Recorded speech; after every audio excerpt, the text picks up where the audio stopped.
Béni soit Dieu. Loué soit le Seigneur et quelle joie de vous entendre chanter, louer le Seigneur, glorifier Dieu. Alors si c'est aussi harmonieux et beau ici-bas, dites-vous que dans le ciel, qu'est-ce que ça va être encore en plus quand on sera tous ensemble, n'est-ce pas?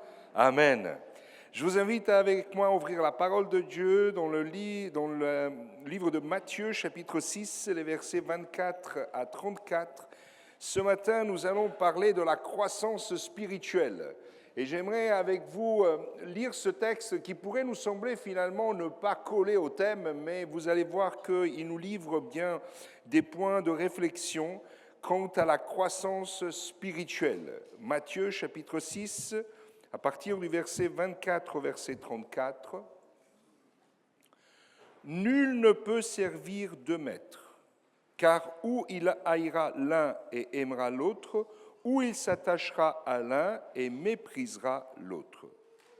Vous ne pouvez servir Dieu et Mammon, c'est pourquoi je vous le dis, ne vous inquiétez pas de votre vie, de ce que vous mangerez, ni pour votre corps, de quoi vous serez vêtus. La vie, n'est-elle pas plus que la nourriture et le corps, plus que le vêtement? Regardez les oiseaux du ciel. Ils ne sèment ni ne moissonnent, ils n'amassent rien dans des greniers et votre Père céleste les nourrit. Ne valez-vous pas beaucoup plus qu'eux? Qui de vous, par ses inquiétudes, peut ajouter une seule coudée à la durée de sa vie? Et pourquoi vous inquiétez au sujet des vêtements? Observez comment croissent les lys des champs. Ils ne travaillent ni ne filent, cependant je vous dis que Salomon même, dans toute sa gloire, n'a pu être vêtu comme l'un d'eux. Si Dieu revêt ainsi l'herbe des champs qui existe aujourd'hui et demain sera jetée au four, ne vous vêtira-t-il pas à plus forte raison, gens de peu de foi? Ne vous inquiétez donc pas en disant que mangerons-nous ou que boirons-nous, de quoi nous serons-nous vêtus, car cela ce sont les païens qui le recherchent. Or, votre Père céleste sait que vous en avez besoin. Cherchez premièrement son royaume et sa justice, et tout cela vous sera donné par-dessus. Ne vous inquiétez donc pas du lendemain, car le lendemain s'inquiétera de lui-même. À chaque jour suffit sa peine. Amen. Il est question de croissance, et vous savez, la croissance est liée à la vie. Là où il n'y a plus de vie, il n'y a plus de croissance. Ça me semble logique. Et quand on parle du mot « vie », dans l'évangile de Luc au chapitre 2, le verset 52, on voit la manière où on parle de Jésus. Il dit « Et Jésus croissait en sagesse, en stature et en grâce devant Dieu et devant les hommes. » Le mot en grec « vie » signifie aussi stature, taille, âge. Est-ce que nous sommes en train, nous aussi, de grandir en sagesse? Est-ce que nous sommes en train de grandir, je dirais, en stature spirituelle? Est-ce que nous sommes en train de grandir tout court? Parce que si on reste des bébés spirituels, il y a un problème. Ça veut dire que la vie n'est pas normale. La croissance est liée à la vie. Ce matin, j'aimerais qu'on puisse analyser ce texte, puisque Jésus va parler et il va montrer que la croissance spirituelle implique la vie, et pas n'importe laquelle. C'est la vie de l'esprit. Si l'Église, elle veut grandir, elle doit œuvrer, travailler, chercher la vie de l'esprit, car là où il y a l'esprit, il y a la vie. Si l'esprit n'est pas là, frères et sœurs, l'Église, elle est morte. Ça devient un lieu, ça devient une adresse, mais il manque l'essentiel. Souvenez-vous de ce partage entre Jésus et Nicodème qui vient frapper à la porte de Jésus. Au verset 3 de Jean, chapitre 3, il lui répondit « En vérité, je te le dis, si un homme n'est né de nouveau, il ne peut voir le royaume de Dieu. » Il est question de naître d'en haut. Cette vie qui doit être en nous, ce n'est pas la vie d'ici-bas, c'est la vie qui vient d'en haut. Si on essaye de vivre notre vie spirituelle avec le lien de ce monde, on n'y arrivera pas. C'est impossible parce que les principes de ce monde s'opposent au principe de Dieu. Si on est né dans la chair, on ne peut produire que de la chair. C'est ce que Jésus dira à Nicodème. Comment tu ne sais-tu pas ces choses, Nicodème? Ce qui est né de l'esprit est esprit. est-ce que nous vivons la vie de l'esprit? Est-ce que nous nourrissons notre vie de l'esprit? Parce que la chair, on la nourrit. Au moins 3 fois par jour. On en prend soin. Et là, avec la chaleur, on essaie de lui donner aussi de la fraîcheur, n'est-ce pas? Mais est-ce que nous recherchons cette fraîcheur spirituelle que la parole de Dieu peut et veut nous offrir? Est-ce que nous recherchons cette source qui est en Jésus-Christ, dans sa parole, dans sa personne, pour finalement grandir, nous développer? Alors si la croissance spirituelle implique la vie, la croissance spirituelle implique aussi des conditions favorables. Il est question dans ce texte, nous l'avons lu, de suivre. On ne peut pas suivre 2 maîtres. Il faut choisir le bon. On ne peut pas être assis entre 2 chaises. À un moment ou à un autre, on risque de tomber entre les deux. On ne peut pas dire « je sers Dieu le dimanche matin et le reste de la semaine, je fais un peu comme ça m'arrange ».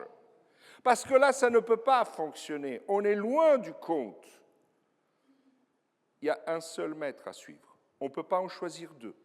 Le texte nous dit qu'à un moment, on serait amené à un défi et à une complication intérieure. Qui je vais servir? Qui je vais aimer? Parce que si j'aime l'un, je ne peux pas aimer l'autre.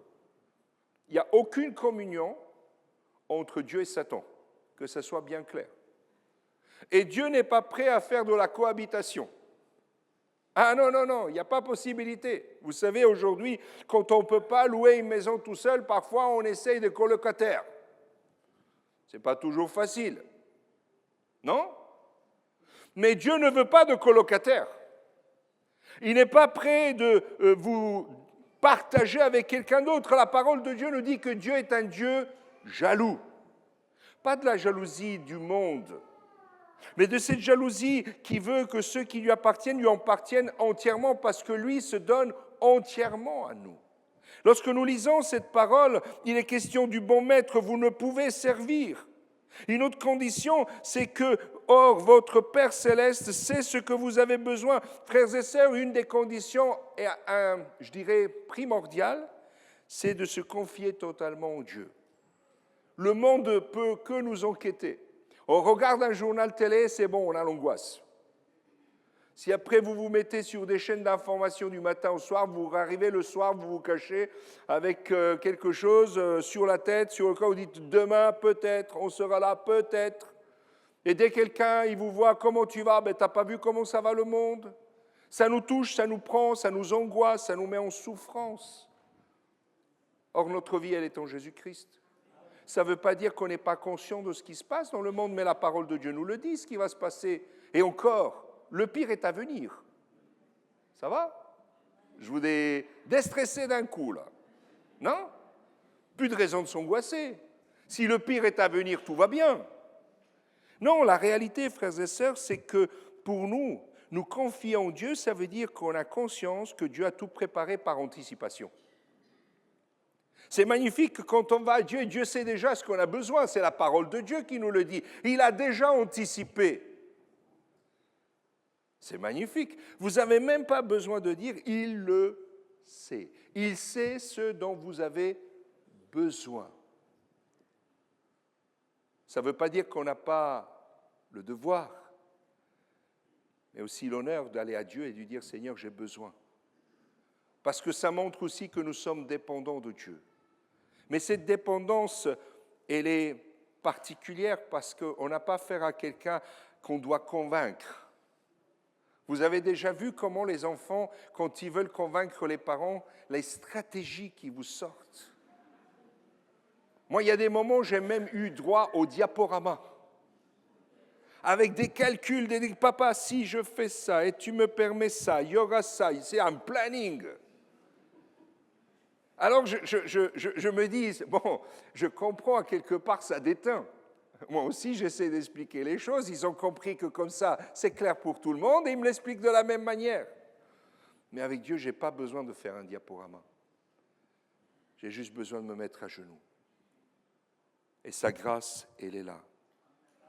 Il est question d'aller dans la bonne direction aussi. Verset 33, il nous dirait chercher premièrement son royaume et sa justice.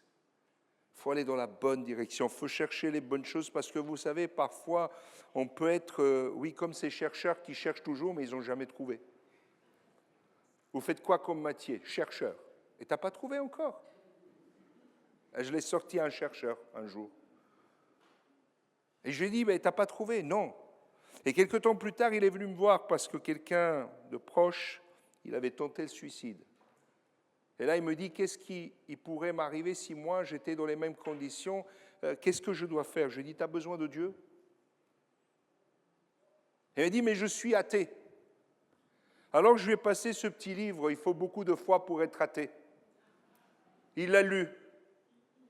Et il a été touché dans son cœur. Il a donné son cœur à Jésus. Et après, il me dit, mais moi, je suis chercheur dans l'infiniment petit.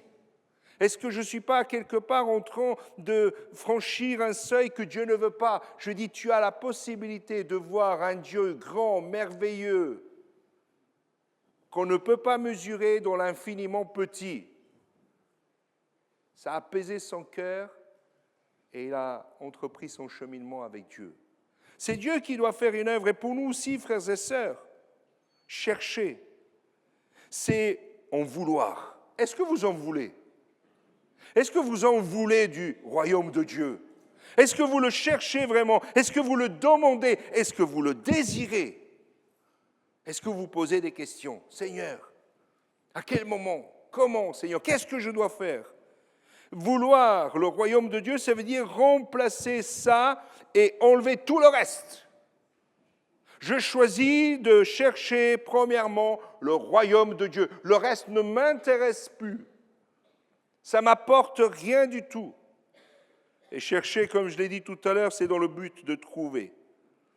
Chercher aussi à résoudre. On a parfois des raisonnements et on a besoin de dire, Seigneur, où est ton royaume dans les décisions que je dois prendre? Si demain vous deviez choisir entre... l'exemple de Moïse. Connaissez-vous Moïse? Oui, qui connaît Moïse?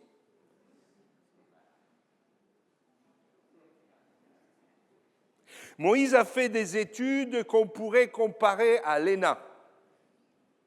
Il était quelqu'un qui était formé pour pouvoir, si besoin, prendre la place de Pharaon. C'est une place quand même pas des moindres, non? Être le Pharaon de l'Égypte. Il a dû déjà se faire plein de projets dans sa tête, et quand Dieu l'appelle par le buisson ardent, alors qu'il est en train de s'occuper des brebis, le Pharaon puissance, il se dit, je suis descendu très bas. Et il devra choisir de servir Dieu. Souvenez-vous, dans le livre aux Hébreux, il nous est parlé de ce Moïse qui a préféré, a choisi de suivre Dieu. Abraham n'a-t-il pas choisi? Il y a un choix, à un moment ou à un autre, il y a une recherche. Il dira, le psaume 37, « Fais de l'Éternel tes délices, et il te donnera ce que ton cœur désire. Remets ton sort à l'Éternel, confie-toi en lui, et c'est lui qui agira. » Amen. C'est lui que nous devons rechercher. Le psaume 36, versets 8 et 10, il dit « Combien est précieuse ta bienveillance, ô Dieu! À l'ombre de tes ailes, les humains se réfugient. Ils se rassasient de l'abondance de ta maison, et tu les abreuves au torrent de tes délices, car auprès de toi est la source de la vie. Par ta lumière, nous voyons la lumière. » Encore une chose, c'est vivre par la foi, qui n'a rien à voir avec vivre dans le fatalisme. Beaucoup aujourd'hui vivent dans le fatalisme, excusez-moi, même parmi les chrétiens. On est là dans une forme de fatalisme qui s'est installée. Et pourtant, la parole de Dieu nous dit « Ne vous inquiétez donc pas du lendemain, car le lendemain s'inquiétera de lui-même. À chaque jour suffit. » Amen. Demain, c'est déjà entre les mains du Seigneur. Et après-demain? Et après-demain? Et le mois d'après? Et l'année d'après? Et le siècle d'après? C'est toujours dans les mains de l'Éternel. Combien de fois la solution de Dieu vient à la dernière seconde? Ça, c'est énervant. Parce qu'il sait les choses avant, il aurait pu nous le dire avant, non? Non, ça ne vous arrive pas. Vous êtes là, vous êtes en train de manger tous vos ongles et c'est à la dernière seconde que Dieu vous donne la réponse. Il dit, Seigneur, tu le savais, pourquoi tu ne me l'as pas dit avant? Je suis gentil quand même avec toi. Je donne ma dîme, je donne mon offrande. Mais Seigneur, pourquoi le dernier moment? Parce que Dieu est en train d'éprouver ta foi.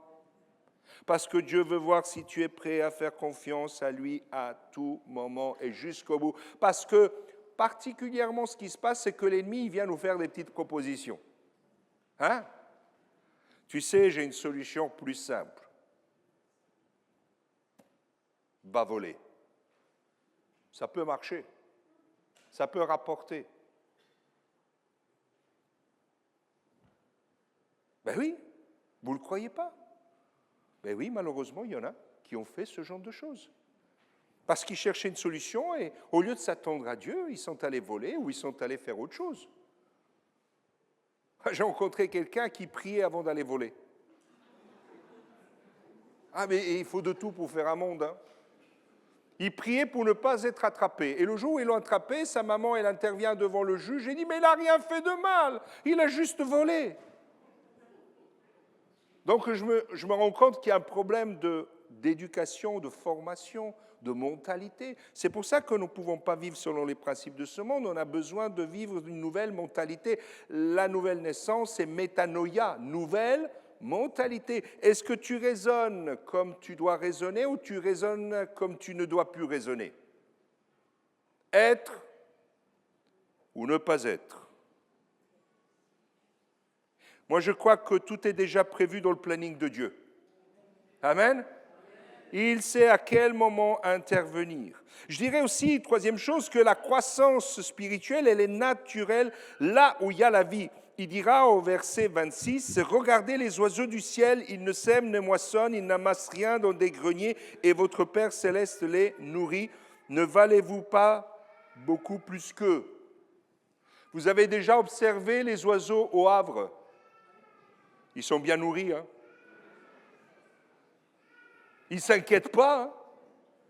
Il y a toujours des solutions. Quel est leur but dans la vie? Mettez-vous à la place d'un oiseau. C'est quoi le but d'un oiseau dans sa vie? Allez. Je sais, vous n'avez pas d'aile. Vous ne pouvez pas voler, mais vous pouvez marcher. On est d'accord. C'est quoi le but d'un oiseau dans sa vie? Manger? Avoir des petits? Non? Et voler. Libre.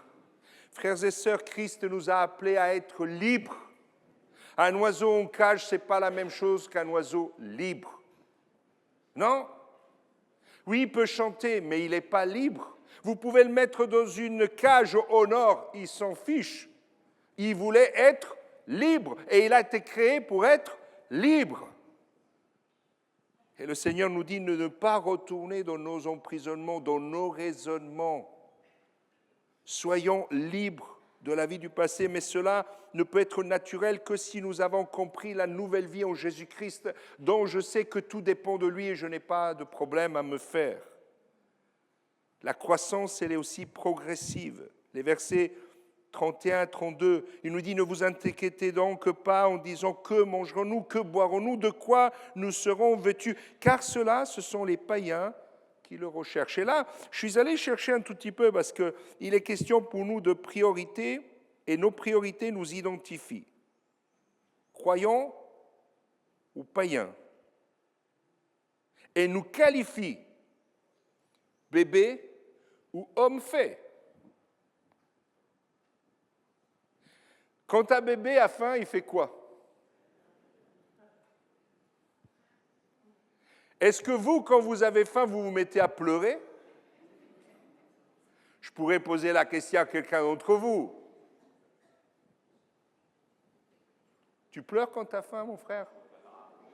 Il se prépare à manger. C'est un homme fait, il se lève, il se dit, tiens, je vais manger. Non? Il est question pour nous finalement de dire, Seigneur, ma priorité, il va m'identifier, mais il va aussi me qualifier. M'identifier vis-à-vis du monde et me qualifier dans ma démarche. Manger, ça veut dire tirer sa substance. C'est finalement se laisser nourrir, se laisser alimenter. Boire, puisque ces trois mots viennent manger, boire, vêtir. Boire, c'est un besoin vital. Au figuré, recevoir dans l'âme ce qui sert à la rafraîchir, la fortifier, la nourrir jusqu'à la vie éternelle. Si on enlève l'eau, on peut avoir toute la nourriture de ce monde, mais on peut mourir. Non? C'est un besoin, je dirais, oui, vital. Il n'y a pas plus à dire. Et après, il est question d'être vêtu. Être vêtu ou être revêtu. Revêtu est à quelque part spirituellement, et il est question pour nous d'être revêtus de la gloire de Dieu. Et là, il nous prend l'exemple de Salomon, qui, dans sa splendeur, dans sa royauté, c'était quand même quelqu'un dont la puissance et la gloire que Dieu lui avait donnée autant qu'homme, elle est incroyable, plus que son père. Et pourtant, la parole de Dieu nous dit que le lys des champs, quelque chose qui pousse un peu comme de la mauvaise herbe, le lys des champs était beaucoup plus beau, habillé beaucoup mieux que Salomon. Frères et sœurs, si aujourd'hui le monde s'habille ou se déshabille, le chrétien il doit être revêtu des habits que Christ nous a préparés, des habits qui doivent rester blancs, purs, des habits qui ont été préparés d'avance pour que nous puissions être dans les normes que Dieu a établies pour rentrer dans le royaume des cieux. Vous savez, dans le royaume des cieux, on ne va pas avoir un défilé de tuniques selon le plaisir et le goût de chacun, avec une épaule, deux épaules, les bretelles. Non. Aujourd'hui, on essaie tous de se différencier. Alors c'est vrai que si on venait tous habillés de la même manière, ça pourrait faire étonnant, non? Mais imaginez un dimanche qu'on se met tous d'accord et on vient tous habillés en blanc. Peu importe, tu mets une jupe ou un pantalon pour les hommes, la jupe pour les femmes, je précise. Non? Mais on peut s'habiller, mais il n'y a pas que l'habit extérieur. Finalement, on choisit de mettre des habits selon ce que notre cœur ressent. Si on est content, on met de la couleur. Si on est triste, on a tendance à s'habiller parfois avec des tonalités sombres parce qu'on voudrait s'effacer, on voudrait que personne nous regarde, on voudrait qu'on nous laisse tranquille. Non? Mais moi, je crois que le jour où le Seigneur viendra, personne ne veut être laissé tranquille, personne ne veut être oublié, personne ne veut être laissé de côté. On sera là en disant, Seigneur, je suis là, je suis là. Amen. Ne vous inquiétez pas, il a déjà préparé d'avance. Il a prévu d'avance. Alors que le Seigneur nous donne, frères et sœurs, de comprendre que la croissance n'est pas le résultat d'un effort. Regardez le texte. Il dit, observez comment croissent les lys des champs, ils ne travaillent ni ne filent. On pourrait faire des efforts de croissance. Tiens, on prend quelqu'un, on l'attache aux pieds, on l'attache au cou et on tire. Non, hein, ça ne donne pas envie. Hein. Il y a dans certains pays cette recherche de croissance au point que les jeunes se font couper les os des jambes, tirer et rajouter un morceau pour sembler plus grand, parce que le gène, je dirais, de leur pays, de leur population, il est plutôt petit. Et donc, comme ils veulent être grands, ils se font scier, rajouter impression d'être chez Noroto. Non? La croissance, je ne dois pas aller la rechercher, c'est quelque chose qui doit devenir naturel dans ma vie, mais cette croissance, elle est liée au fait que je vais à la source de celui qui peut me faire grandir, et ça, c'est le Seigneur. Si je reçois la nourriture, si je reçois ce que Christ a préparé, forcément, ma vie m'amène à grandir. Le Pierre qui a rencontré Jésus près du lac, Après une nuit où il n'avait rien péché, n'est plus la même lorsque Pierre, revêtu du Saint-Esprit, prêche le jour de la Pentecôte. Vous êtes d'accord avec moi? Il a pris de la stature, mais il a fallu qu'à un certain moment, il passe, excusez-moi, au tamis. Il a fallu qu'à un moment, il passe vers un brisement, bien évidemment. Mais il ne l'a pas cherché, le brisement. Qui cherche le brisement? Ah, c'est ce que je croyais bien. Mais ce brisement, il arrive et il est nécessaire. Ce n'est pas un effort, mais c'est un moment dans lequel Dieu travaille nos vies. La croissance implique aussi des racines saines dont l'activité est sans cesse plus intense. Il dira « Cherchez premièrement son royaume et sa justice, et tout cela vous sera donné par-dessus. » Il est question de profondeur de vie spirituelle avec Dieu, dans le secret. Souvenez-vous que c'est dans la vie de prière que nous tirons de la substance. Et non pas de feuilles et branches visibles qui ne portent aucun fruit. Souvenez-vous de l'image du figuier. Qu'est-ce que Jésus fera puisque ce figuier ne lui donne pas de fruits? C'est terrible, hein? Quelle est la pire des choses qui pourrait arriver pour quelqu'un qui n'a pas porté de fruits? C'est de ne pas rentrer dans le royaume des cieux. Ah, vous dites, frère, mais vous dites qu'il n'y a pas d'effort, et de l'autre côté, vous me dites qu'il faut du fruit, donc qu'il y a un effort. Non. Il est question de plonger tes racines dans la vie spirituelle. Je voudrais vous dire quelque chose. Parfois, j'ai entendu des personnes dire si la vie, elle manque de vie, si l'Église, elle manque de vie et de croissance spirituelle, c'est la faute du pasteur. Moi, j'ai le souvenir de textes où il me parle de Jésus qui a prêché et il n'y a pas eu de miracle. À mon avis, il n'y a pas meilleur prédicateur que Jésus. Vous êtes d'accord? Qu'est-ce qui a fait qu'il n'y a pas eu de miracle? Est-ce que sur les messages, il n'était pas performant? Loin de là. C'était quoi le problème? Le cœur. Parce qu'on peut être dans un lieu où on adore Dieu et être incrédule. Hein? Est-ce que tu crois que la sœur pour qui on a prié va être guérie? Moi, je le crois. Un jour, une sœur, elle me téléphone, « Pasteur, il y a une voisine, a un problème, est-ce qu'on peut prier pour elle ?» Oui. Je dis, « Mais ramène-la, ce soir, il y a la réunion de prière. » « Oui, mais s'il n'y a rien qui se passe. » Je dis, « Dis à ta voisine de venir et toi, reste à la maison parce que c'est inutile. » Elle m'a dit, « Mais pourquoi vous me dites ça ?» Je dis, « Mais parce que vu la foi que tu as, ça ne sert à rien. Si tu ne crois pas, pourquoi tu appelles pour demander la prière? Et si tu demandes la prière, si tu cherches la prière, si tu sais que la prière est importante et qu'elle peut résoudre les problèmes, où es-tu à la réunion de prière? Que fais-tu? Il n'est pas question de rester en silence, mais ensemble d'élever nos voix au Seigneur. Amen. C'est là que nous pouvons prendre aussi notre croissance. Alors je voudrais terminer. La croissance est nécessaire au perfectionnement du caractère.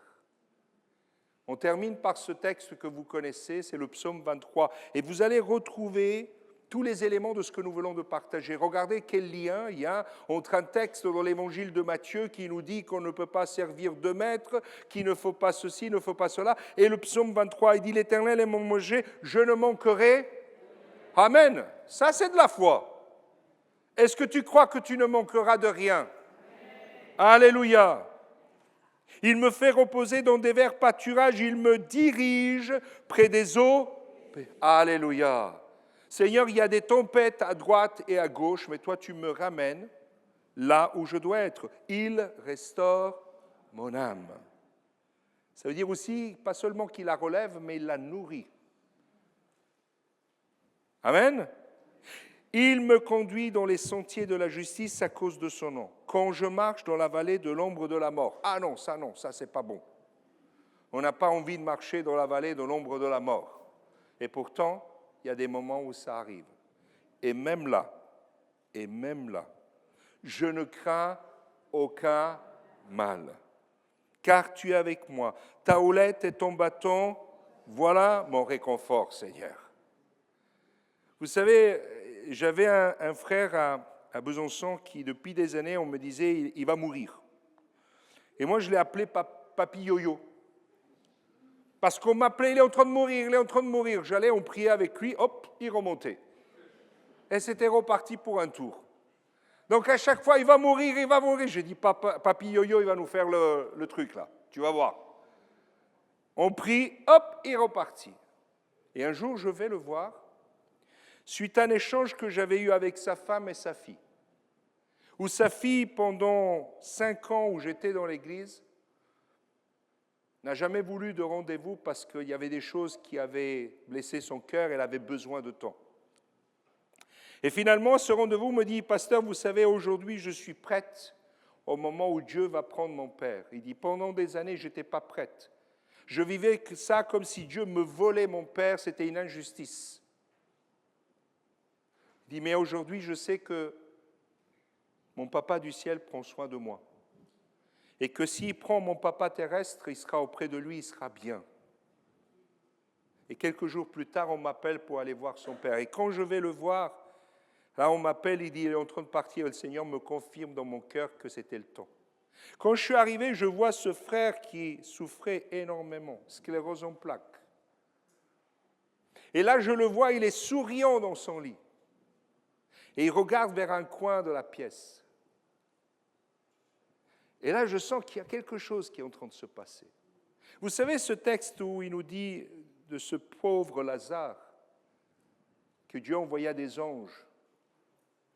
Et je vois ce frère, le visage fixé là, souriant, rayonnant.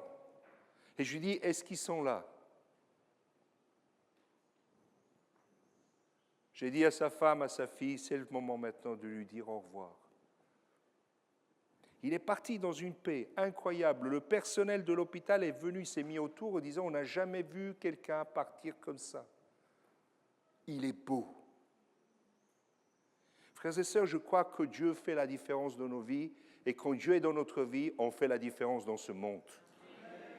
N'est-ce pas? Alors le texte dit, tu dresses devant moi une table en face de mes adversaires. Ça veut dire que Dieu permet que là où il y avait un conflit, la paix soit faite. Parce que mettre une table, prendre un repas avec celui avec qui on était ennemi, ça veut dire qu'on a scellé la paix. Peut-être qu'il y a des besoins que Dieu dresse des tables devant nous. Parfois même avec ceux de notre famille. Des conflits qui sont là depuis X temps. Parfois même entre frères et sœurs. Ça peut arriver qu'il y ait un conflit. Invitez-vous manger. Prenez un repas ensemble. Mais avant de prendre le repas, mettez-vous à genoux. On a pris tout à l'heure le pain et le vin. La parole de Dieu nous dit de nous examiner. S'il y a quelque chose qui ne va pas, il faut le régler. On ne peut pas s'approcher du pain et du vin indignement. Prenons note de ces paroles. Et là, il dit, tu oins d'huile ma tête et ma coupe. Alléluia. Est-ce qu'on peut lire la phrase qui suit après? Oui. C'est une affirmation ou c'est oui? C'est dubitatif. Oui. Alors je voudrais vous entendre dire oui. Ah, c'est bon ça. Le bonheur et la grâce m'accompagneront tous les jours de ma vie et je reviendrai dans la maison de l'Éternel pour la durée de mes jours. Amen. C'est ça que Dieu veut. Et la croissance, vous savez comment elle se produit? Lorsque ceux qui ne connaissent pas le Seigneur voient, rentrent en contact avec quelqu'un qui a la vie de Dieu dans sa vie, ben il en est étonné.